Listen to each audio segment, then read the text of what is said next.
अस्सलाम वालेकुम 10th class. Hope you all are fine.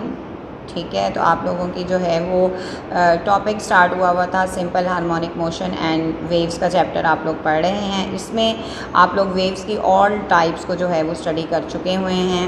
अब हमने एक इस तरह का इंस्ट्रूमेंट पढ़ना है जो कि वेव्स को प्रोड्यूस भी करता है लेबोरेटरी में, और उन वेव्स की जो है वो हमें जो है उनकी करैक्टरिस्टिक्स और उनकी प्रॉपर्टीज़ भी बताता है, और फिर ये बताता है कि वेव्स जो हैं वो रिफ्लेक्ट हो रही हैं, रिफ्रैक्ट हो रही हैं या डाइफ्रैक्ट हो रही हैं। तो ये रिपल टैंक जो है ये डिवाइस है। ठीक है, इसमें आपने सबसे पहले डेफिनेशन लिखनी है। Ripple tank is a device to produce water waves and to study their characteristics. उसके बाद कंस्ट्रक्शन एंड वर्किंग का आपने कैप्शन देना है। इसके अंदर जो है वो आपके पास जो है वो कंस्ट्रक्शन और वर्किंग के किस तरह से ये काम करता है और इसमें कौन कौन से पार्ट्स जो हैं वो लगे होते हैं। ऑपरेटर्स क्या होता है? This operators consist of a rectangular tray having glass bottom and is placed nearly half metre above the surface of the table. Waves can be produced on the surface of water present in tray by means of a vibrator। इसमें जो है वो इस तरह से आपके पास जो है वो टेबल के ऊपर जो है वो एक मिरर लगा होता है और एक ग्लास सरफेस को जो है वो हाफ मीटर ऊपर टेबल से लगाया जाता है और उसके ऊपर एक वाइब्रेटर रखा जाता है। जब हम इलेक्ट्रिसिटी ऑन करते हैं तो ये वाइब्रेटर ऑन होता है और यहाँ पर इस तरीके से वेव्स प्रोड्यूस होती हैं। और ये जो वेव्स प्रोड्यूस होती हैं ये हमें नीचे जो है वो हमारे पास स्क्रीन के ऊपर जो है वो नज़र आते हैं वेव पैटर्न। ठीक है, ये हमारे सारे इस स्क्रीन के ऊपर नज़र आते हैं। This vibrator is on oscillating electric motor fixed on a wooden plate over the tray such that its lower surface just touches the surface of the water। इसकी जो लोअर सरफेस है ये वाटर के साथ टच कर रही होती है वुड की। तो जैसे ही ये वाइब्रेटर ऑन होता है ये वुड वाटर के साथ क्योंकि टच हो रही होती है इसलिए यहाँ पर जो है वो वेव्स प्रोड्यूस करती है। On setting the vibrator on this wooden plate start vibrating to generate water waves consisting of straight wave fronts and electric bulb is hung above the tray to observe the image of water waves on the paper और screen. ये आपके पास जो है वो lamp जो है वो hang हुआ है और लैंप जो है वो जब इस पर पड़ती है रोशनी तो हमें नीचे जो है वो वेव्स पेपर या स्क्रीन पर नज़र आती हैं।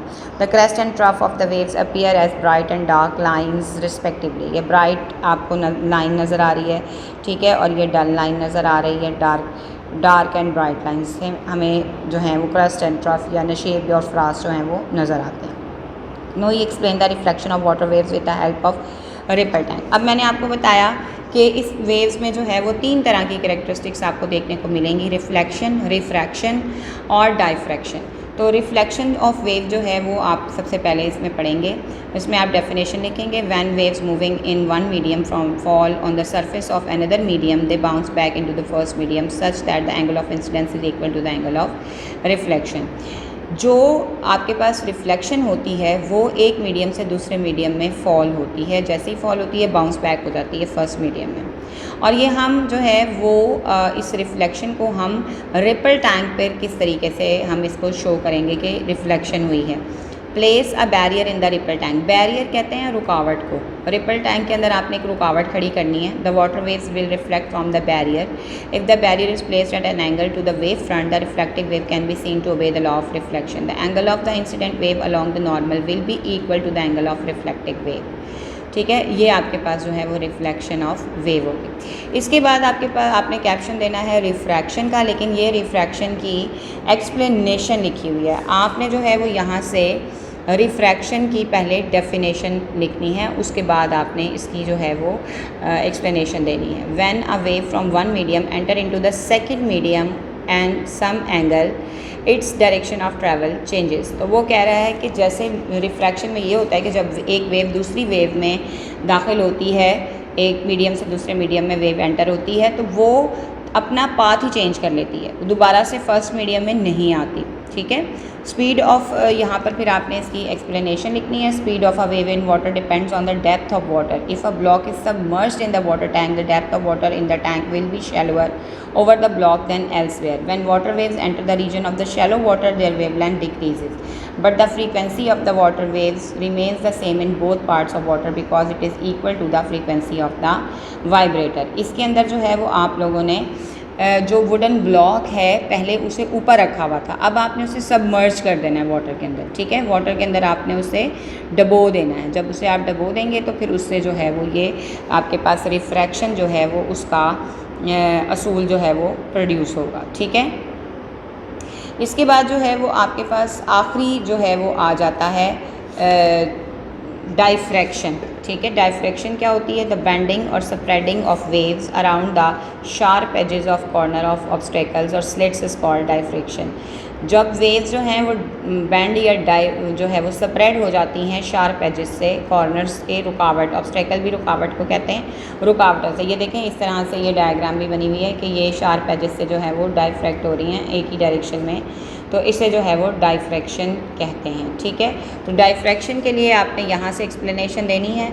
No we observe the phenomenon of diffraction of water waves generate straight waves in a ripple tank and place two obstacle in line in such a way that separation between them is equal to the wavelength of water waves. After passing through a small slit between the two obstacles, the waves will spread in every direction and changes into almost semicircular patterns. ठीक है, इसके बाद आपने जो है वो इसकी जो है वो कंडीशंस देनी है फॉर जो है वो डाइफ्रैक्शन क्या होती हैं। Diffraction of waves can only B observe clearly in the size of the obstacle is comparable with the wavelength of the wave. यहाँ तक ये आपका टॉपिक जो है वो कंप्लीट हुआ है और जो है वो आप लोगों की जो है वो यहाँ पर ये इस साइड पर एक्टिविटी लिखी हुई है, ये एक्टिविटी आप लोगों ने करनी है। आप लोगों का चैप्टर जो है वो यहाँ पर आकर क्लोज़ हो चुका है।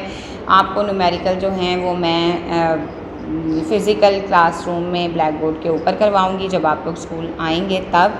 अभी ये चैप्टर क्लोज़ हो चुका है और आप लोगों का काम है कि आप इस चैप्टर में से 20 MCQs और 20 शॉर्ट क्वेश्चंस जो हैं वो आप लोगों ने ख़ुद अपनी कॉपी पर बनाने हैं। मुझे आपके इस चैप्टर से रेलेवेंट 20 शॉर्ट क्वेश्चंस और 20 MCQs चाहिए जो कि आपकी नीट कॉपीज़ पे मौजूद हों। ठीक है, तो wish you best of luck 10th class. अपना ख्याल रखिएगा। अल्लाह।